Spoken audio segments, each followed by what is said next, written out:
বন্ধুরা, আমি আজকে আপনাদের সাথে শেয়ার করব মালয়েশিয়ার গ্রাম বা গ্রামের বাড়ি পরিবেশ দেখতে কীরকম হয় বা কী ধরনের বাড়িঘর বা পরিবেশ কীরকম আজকে আপনাদের সাথে শেয়ার করব। বা অনুরোধ রইল আমার এই প্রবাস টিভির সাথে থাকার জন্য। আমি অনেক ব্লগ করি বা অনেক ভিডিও আপলোড দিই ফেসবুকে, ইউটিউবে। তবে অনেকেই কমেন্ট করে, ভাই আপনি দেশে থেকেই আপনি ভিডিও আপলোড দেন ফেসবুক, ইউটিউবে, বলেন মালয়েশিয়া। আজকে আমি সেই জন্যই মাঝে মাঝে আমি অনেকেই প্রশ্ন করে বা কমেন্টে লিখে, ভাই আপনি ব্লগ করেন আবার নিউজ ভিডিও ছাড়েন বা নিউজ প্রচার করেন। তবে ওই সকল ভাইদের জন্য, যে সকল ভাইয়েরা বলে আমি বাংলাদেশের থেকে নিউজ করি, মিথ্যা কথা বলি, যাই হোক, তবে একটা কথাই বলবো ভাই, মিথ্যা কথা বলা এটা ঠিক না বা মিথ্যা কথা না বলিও না। কারণ যাই হোক, আজকে আপনাদেরকে দেখাবো বা আপনাদের সাথে শেয়ার করবো মালয়েশিয়ার পরিবেশ, বাড়ি এবং কী ধরনের রাস্তাঘাটে কী ধরনের গাছ লাগিয়ে রাখে, এই আজকে আপনাদের সাথে শেয়ার করবো। যাই হোক, আমি মালয়েশিয়া থাকি আজ অনেক বছর ধরে, তবে আলহামদুলিল্লাহ সব দিক দিয়ে ভালো। তবে আপনাদের সাথে কিছু কিছু সময় মজা করার জন্য বা আপনাদেরকে ভালো একটা নিউজ দেওয়ার জন্যই আমার এই ব্লগ করা। যাই হোক, অনেকেই গ্রামের বাড়ি দেখতে চান, মালয়েশিয়ার পরিবেশ দেখেন।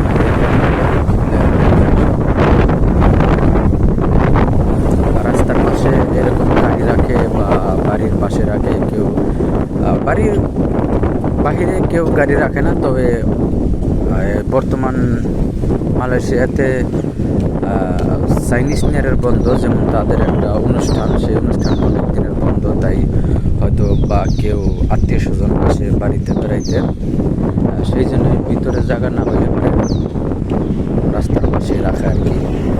তবে রাস্তার পাশে গাড়িগুলো রাখলেও ওই ধরনের কোনো সমস্যা হয় না। রাস্তা অনেক বড় বা আপনার মার্কিং দেওয়া আছে, যেটার আমরা কি বলবো, ওই দাগের ভিতরে রাখা, বাইরে রাখা যায় না আর কি।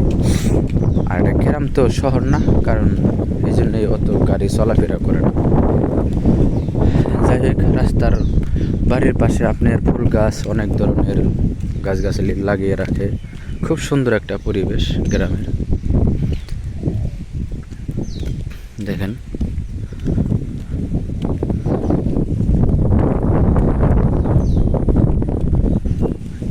মালয়েশিয়ার গ্রামের বাড়িগুলো দেখতে অনেকই সুন্দর, তবে শহরে আরও ভালো পরিবেশ, তবে গ্রামে আবহাওয়াটা ভালো বেশি। যে জায়গায় হয়, গ্রামের বাড়িটাই সবচেয়ে সুন্দর একটা পরিবেশ বা নির্মল জায়গা, মানে শান্তির একটা জায়গা। আপনার শহর এলাকায় একটা জিনিসই পরিবেশ সব কিছু, মানে ধুলাবালি নাই, কোনো জামজাট, কোনো ঝামেলা নাই, তবে গাড়ি ঘোড়া বেশি, ওই জায়গায় গাছপালা কম, তবে পরিবেশটা অন্যরকম আর কি। যে জায়গায় থাকে ওই রকমই একটা পরিবেশ তার কাছে ভালো লাগে। যে শহরে থাকে সে কখনোই যদি কোনো পরিবেশে যদি গ্রামে আসে, তখন হয়তো তার কাছে প্রথম ভালো লাগে না। তবে যদি থাকার জন্য আসে, অনেকেই আমরা প্রবাসে থাকি, দেখা যায় আপনার এক জায়গায় কাজ করছে, এখন শহরে কাজ নাই বা পরিস্থিতির শিকার হয়ে গ্রামে আসা লাগে, থাকবার গেলে অনেক কষ্ট হয়, তাকে মানিয়ে নিতে হয় আর কি সব কিছুই। যাই হোক, আপনাদের সাথে শেয়ার করলাম বা দেখানোর চেষ্টা করবার লাগছি। অবশ্যই আমার প্রবাস টিভিটা আপনারা সাবস্ক্রাইব করবেন, পাশে থাকা বেল আইকন অন করে রাখবেন, আর আপনাদের মতামত অবশ্যই কমেন্টে জানাবেন আপনারা কোন ধরনের ভিডিও দেখতে চান। ইনশাআল্লাহ চেষ্টা করব আপনাদের মতামতের মতোই চলার জন্য। আপনারা যে ধরনের ভিডিও বা দেখতে চান অবশ্যই আমি চেষ্টা করব দেওয়ার জন্য।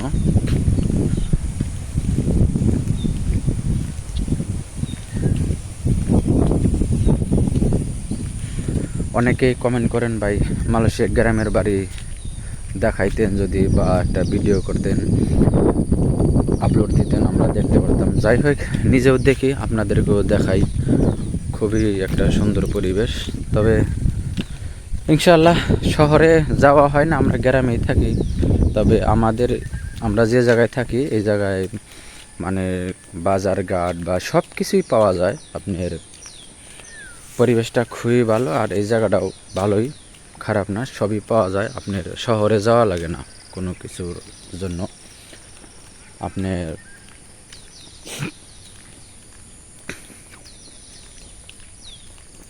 এই জন্যে আমাদের বেশি শহরে যাওয়া হয় না, কারণ ব্যাংক, আপনার যত ধরনের মার্কেট, ছোট বড় বাজার ঘাট করার দোকানপাট সবই পাওয়া যায়।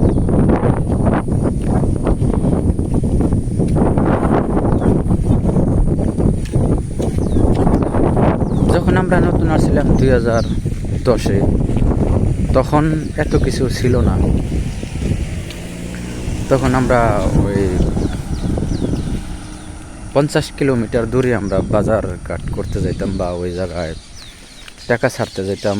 ব্যাংক ওই জায়গায় ছিল। এখন আলহামদুলিল্লাহ সব কিছুই আমাদের কাছাকাছি এসে গেছে। পায়ে হাইটাই ব্যাংকে যাওয়া যায়, বাজার দোকানে বা মার্কেটে। ছোট একটা মার্কেট আছে আর কি, মোটামুটি আমাদের জন্য ভালো। ওই জায়গায় আমরা পায়ে হাইটাই যাই, বা দেখা গেছে ট্যাক্সিতে যদি যাই মালয়েশিয়ার 3 রিঙ্গিত হলে আমরা ওই জায়গায় পৌঁছাইতে পারি।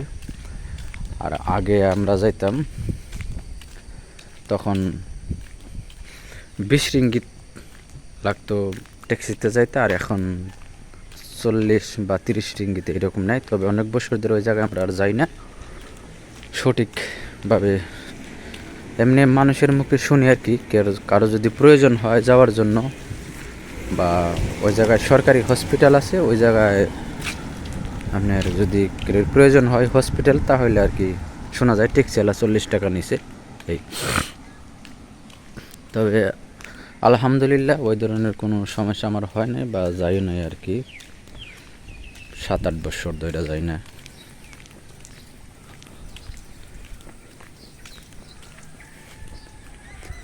দেখেন মালয়েশিয়ার বাড়ি, অনেক গাড়ি। বিদেশে বাড়িগুলো অনেক উন্নত মানের, বা প্রত্যেকেরই গাড়ি আছে। বাড়ির সামনে দেখেন কতগুলো গাড়ি জমিয়ে রাখছে, পার্কিং করে রাখছে। যেমন আমরা বলে থাকি বা শুনে থাকি মুরব্বীর মুখে, জনকে মানুষ মনকে ধান। মানে একজন মানুষ এক মাসে 1 মণ ধান প্রয়োজন হয়। তবে এই দেশে একজন মানুষের একটা গাড়ি প্রয়োজন হয়, কারণ তাদের গাড়ি লাগবেই। কারণ এই দেশে গাড়ি কিনতে বেশি টাকা লাগে না, তবে তারা সরকারি সাপোর্ট পায়, এই জন্যে তারা সবাই গাড়ি কিনতে পারে আর কি। আপনার তাদের জন্য লোন আছে, ওই লোন হিসাবে গাড়ি আনে, পরে কিস্তিতে শোধ করে তারা। এই জন্যই তাদের জন্য অনেক সুবিধা হয় গাড়ি কিনতে। আপনার এমনও ফ্যামিলি আছে, আপনার 5 জন লোক থাকলে ফ্যামিলিতে 6টা গাড়ি আছে, বা 2টা মোটরসাইকেল আছে, এরকম আছে। সামনে একটা ফাঁকা জায়গা ছিল, এখন এই জায়গায় নতুন একটা বাড়ি নির্মাণ করার জন্য প্রস্তুতি নিচ্ছে। আর পাশে আর একটা ফ্ল্যাট অলরেডি কাজ শুরু করে দিছে। আপনার এই জায়গাটা এখনও হয় নাই, তবে ইনশাল্লাহ এই জায়গায়ও ওইটার পাশে পরবর্তীতে আর কি হয়ে যাবে ইনশাল্লাহ। দেখেন বিল্ডিং নির্মাণ করবার লাগছে। এই বাড়িটার কাজ এখনো শেষ হয়, বাউন্ডারি দিছে।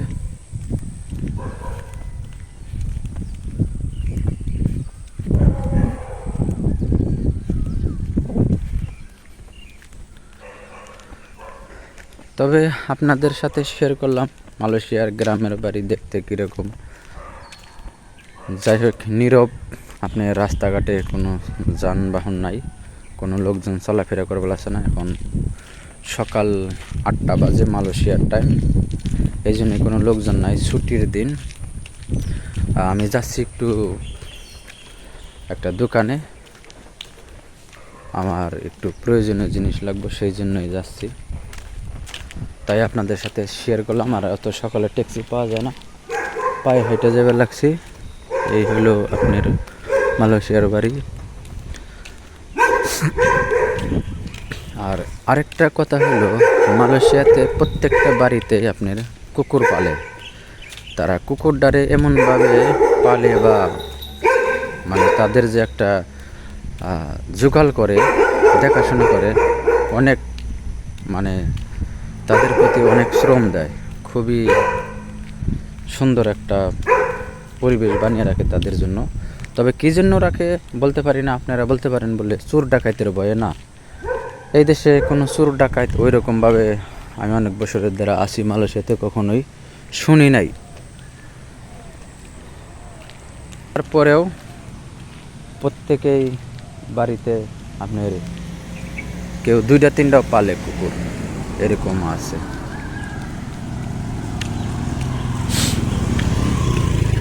যাই হোক, আমি এখন মেন রোডের কাছাকাছি চলে এসে পড়ছি, এই জন্য গাড়ি ঘোড়ার উত্তপ বেশি। আর আমার পাশে যে লোহার ব্যারিকেড দেখছেন, বাউন্ডারি, ওটা আপনার পুলিশ ফাঁড়ি। ওই সামনে ওটা পুলিশ ফাঁড়ি, এটা হলো মেন রোড।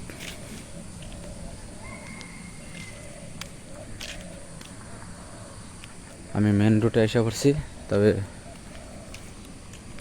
আর একটা মজার কথা হলো আপনাদের সাথে শেয়ার করব, আমাদের দেশে মহিলারা যদি আপনার কোনো দোকানপাট চালায় বা কোনো দোকানের কাজ করে, তাহলে সেই ক্ষেত্রে অনেকজনই অনেক কথা বলে থাকি আমরা। তবে বিদেশের বাড়িতে শুধু মালয়েশিয়া না, যে কোনো কান্ট্রিতে আপনার মহিলারা পর্দাশীল হয়ে তারা তাদের দোকানপাট বা কেউ হোটেলে মানে ফুড প্যাকিংয়ে যে কাজ এবং কি ফ্যাক্টরির কাজ, হোটেলে মানে অনেক ধরনের কাজ করে থাকে। এই সামনে 2টা মহিলা আপনার মেন রোডের পাশে একটা আপনার ফেরির মতো আর কি, আমরা যেটারে ফেরি করে মাল বিক্রি করতে যাই না থাকি, ওই রকমের আর কি একটা টেবিল লাগাইয়া আপনার কিছু খাবারের আইটেম বিক্রি করার মতো আর কি।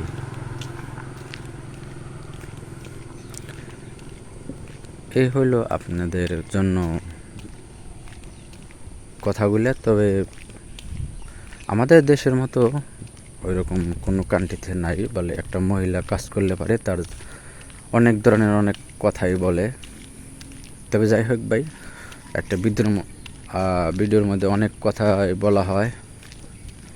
তবে যদি কথায় কোনো ভুল হয়ে থাকে অবশ্যই ক্ষমা দৃষ্টিতে দেখবেন।